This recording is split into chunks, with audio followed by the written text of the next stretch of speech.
हाय नमस्कार।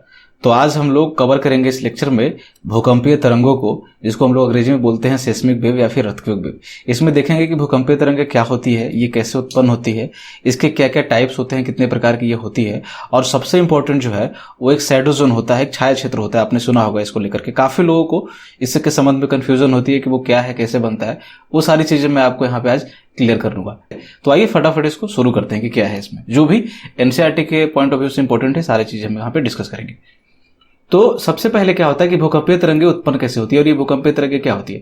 तो देखिए, अगर आपसे डेफिनेशन पूछा जाए तो वो तरंगें जो भूकंप के कारण उत्पन्न होती है, भूकंप के पैदा होने से, उसको हम लोग भूकंपीय तरंगें कहते हैं। सिंपल चीज। अब ये उत्पन्न कैसे होती है, तो मैंने आपको बताया था कि एक होता है फोकस या फिर हाइपोसेंटर, और एक होता है एपी सेंटर, जिसको बोलते हैं हिंदी में अधिकेंद्र, और फोकस को बोलते हैं या फिर इसको हाइपोसेंटर को बोलते हैं अपकेंद्र। ये चीजें मैंने आपको पिछले लेक्चर में बताई थी जब मैंने आपको भूकंप पढ़ाया था।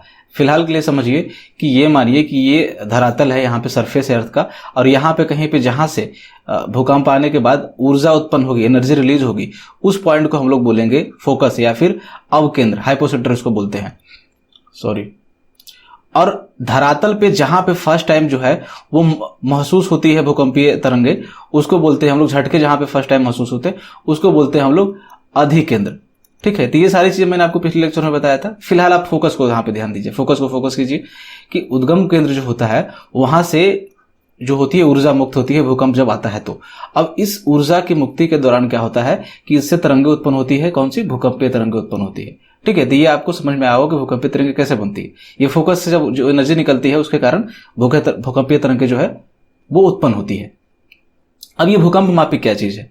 तो ये एक यंत्र है, और इसी यंत्र के द्वारा हम इन तरंगों को जो है वो रिकॉर्ड कर पाते हैं। तो जो भी सरफेस पे भूकंपीय तरंगे पहुंचती है उसको जिस यंत्र के द्वारा अभिलेखित किया जाता है, रिकॉर्ड किया जाता है, उसको सीस्मोग्राफ या फिर भूकंप मापी बोलते हैं। ठीक है।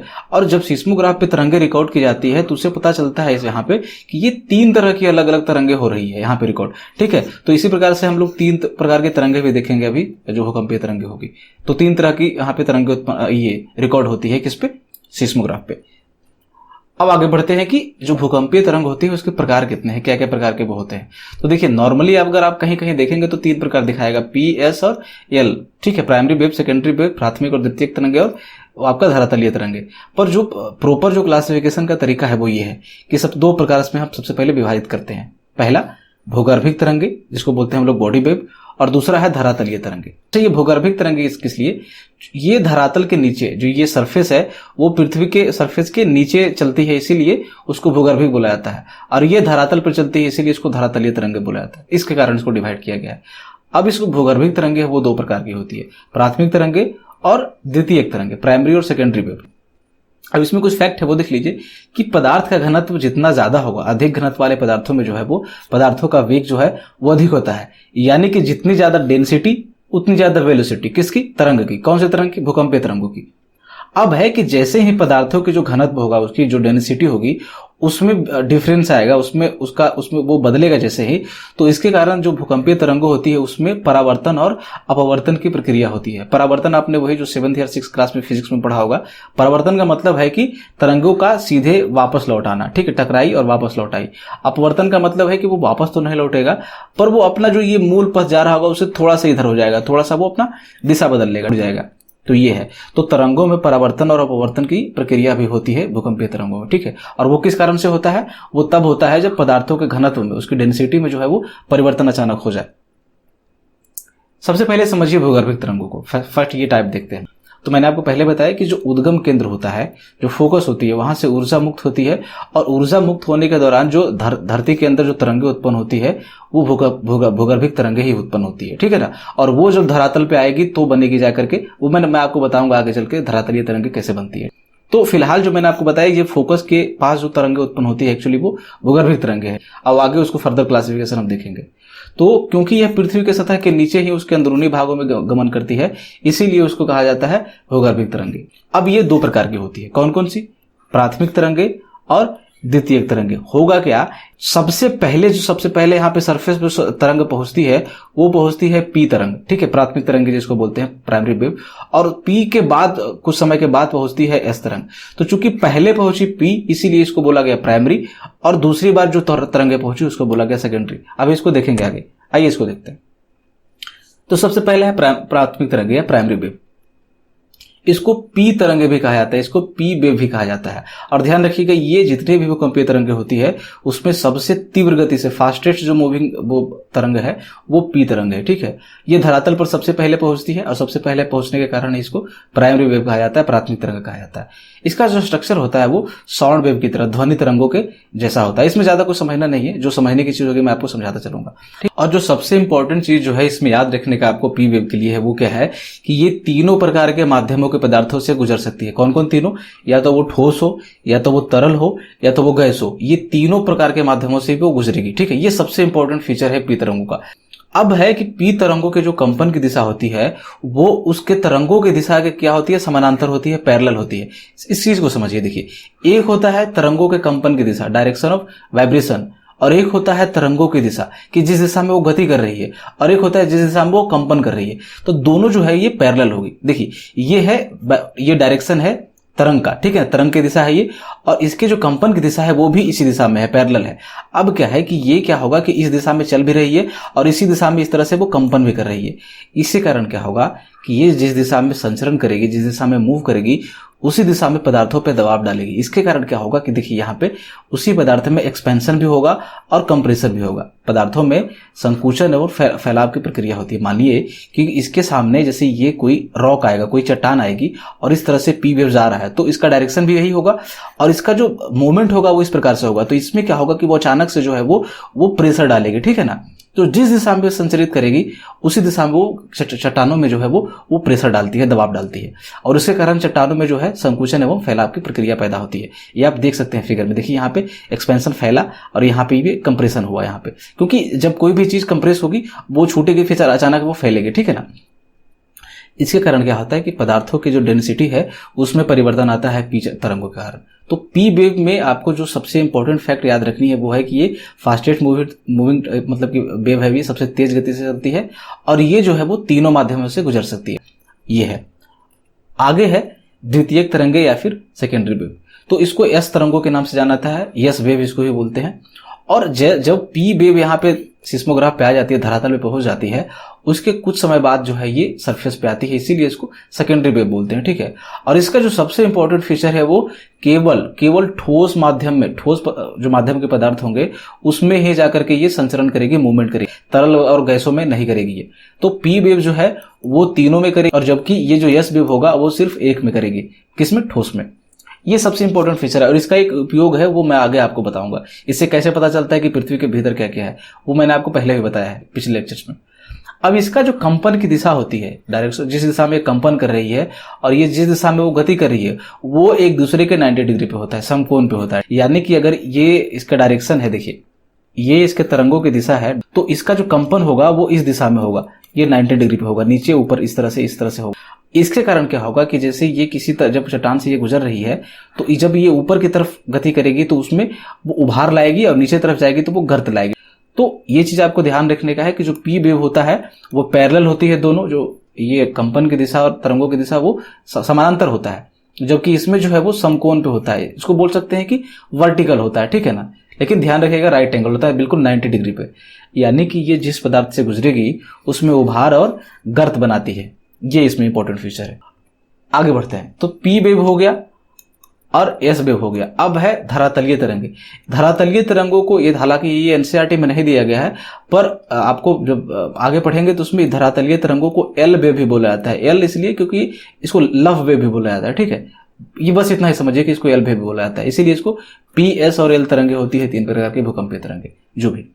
तो अब ये उत्पन्न कैसे होती है ये धरातलीय तरंगे। तो मैंने आपको पहले बताया भूगर्भिक तरंगे जो बॉडी वेव थी वो कहाँ थी, ये आपका जो यहाँ पे धरती के नीचे फोकस होगा, उद्गम केंद्र होगा भूकंप का, वहां से उत्पन्न होती है। तो ये जैसे ही पी और एस तरंगे जो धरातल और पहुंचेगी भूगर्भिक तरंगे, तो या जब धरातल की यहाँ पे रॉक से, चट्टानों से जब टकराती है तो दोनों के टकराव के फलस्वरूप एक नए प्रकार की तरंगे उत्पन्न होती है, उसको बोलते हैं हम लोग धरातलीय तरंगे। और ये धरातलीय तरंगे कहाँ पे चलती है? सरफेस पे चलती है, धरातल पर चलती है, ठीक है ना, धरातल के साथ साथ चलती है। और ये जो सिस्मोग्राफ होता है वो उस पे सबसे लास्ट में दिखाई पड़ती है, सबसे अंत में अभिलेखित होती है। ध्यान रखिएगा कि जो आप देखते हैं कि बिल्डिंगें गिर गई, बांध टूट गई, जितना भी विनाशकारी जो प्रक्रिया होती है वो P और S के कारण नहीं होती, वो किसके कारण होता है? ये इस धरातलीय तरंग के कारण होती है, एल वेव के कारण होती है। जो भी नुकसान होता है धरातल पे, क्योंकि P और S तो आपके धरातल के नीचे चल रही है तो वो आपका कभी नुकसान करेगी नहीं, पर जो एल तरंग जब उत्पन्न होगी, धरातलीय तरंगे, वही जो है बिल्डिंगें गिरा देगी, बाकी चीजें करेंगी, ठीक है। तो सर्वाधिक विनाशकारी जो तरंग होती है वो कौन होती है? जो धरातलीय तरंगे होती है। इसी से इमारतें गिरती है और जानमाल की क्षति होती है, ठीक है। इसे रॉकों में, चट्टानों में विस्थापन वगैरह हो जाता है, इसीलिए गिरती है। तो ये हो गया आपका उसका प्रकार। अब जो सबसे इंपॉर्टेंट जो टर्म है इसमें कि ये छाया क्षेत्र क्या होता है और इसकी उत्पत्ति, इसका इमर्जेंस जो है वो कैसे होता है। तो देखिए, छाया क्षेत्र का मतलब क्या है? कोई भी पृथ्वी में कोई भी ये स्थान है, मानिए कहीं भी, ये मानिए कि आपका फोकस हो गया और ये एपी सेंटर हो गया। तो जो एपी सेंटर होगा उससे चारों दिशा में, हर तरफ से जो है वो चारों दिशा में तरंगे फैलेगी और पूरे पृथ्वी पे जो है तरंगे जो है अंकित की जाएगी, ठीक है। अगर यहाँ एपी सेंटर होगा तो ये इस दिशा में जाएगी पूरी पृथ्वी पे। तो जहां पे भी, मानिए कि यहां पे अगर तरंगे अंकित नहीं हो रही है, जहां भी भूकंपीय तरंगे अभिलेखित नहीं होगी, रिकॉर्ड नहीं होगी, तो उस क्षेत्र को हम लोग बोलते हैं छाया क्षेत्र, शैडो जोन। यानी कि वैसा क्षेत्र जहां कोई भी भूकंपीय तरंगे अभिलेखित नहीं होती उसको बोलते हैं भूकंप छाया क्षेत्र, शैडो जोन उसको बोलते हैं। जब एक भूकंप आएगा तो उसका जो छाया क्षेत्र होगा वो बाकी अगर कोई भूकंप आता है तो उसके छाया क्षेत्र से बिल्कुल अलग होगा, बिल्कुल डिफरेंट होगा। तो कभी भी दो भूकंप का छाया क्षेत्र एक तरह का नहीं होता। ये ऐसे ही बस समझने के लिए आप समझ लीजिए।